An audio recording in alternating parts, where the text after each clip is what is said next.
Al 4 en een heel jaar stiet het huis van de familie de Boer uit Kourum te keer. De familie wennet toen de wielens al op een oorplak, maar ze raadje haar een oude huis maar net kwijt. Er komen eens geen mensen te sjen. Nou, in het begin wel een paar keer, maar voor hier nog een keer. Maar nee, net echt, dat is zoiets van, het rent storm, nee, helaas niet. En daarom maakt de familie het huis kleer van vreed. Dan kunnen potentiële keepers een nachtje sliepen. Nou, wij vonden het wel een mooi initiatief. Ons huis stiert leeg, dus ja, wij zijn, daar hebben wij wel een mooi van. Het lijkt ons wel leuk.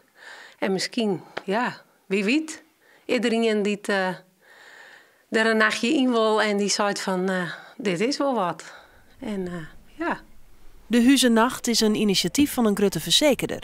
Het is de bedoeling dat mensen toch een nachtje sliepen een goed beeld krijgen van het huis. Mensen kunnen zien of ze haar thuis vielen en of het nachts bij gelijks rustig is. De Vereniging van Makelders in Friesland vindt dat oerdreun. In de nacht, ja, het is stil op straat, de ervaarste omgeving net en natuurlijk is sliepen, maar ja, daar is het eigenlijk de ervaarste wenning net.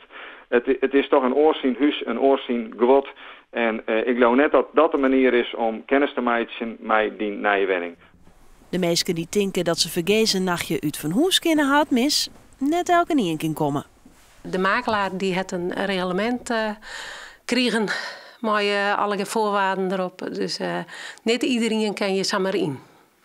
Ze hebben wel mensen die het interesse toont hebben, die benaderen ze en die kan eventueel een nacht hier sliepen. Maar mensen die van strutten, die kan je niet samen in een nacht insliepen.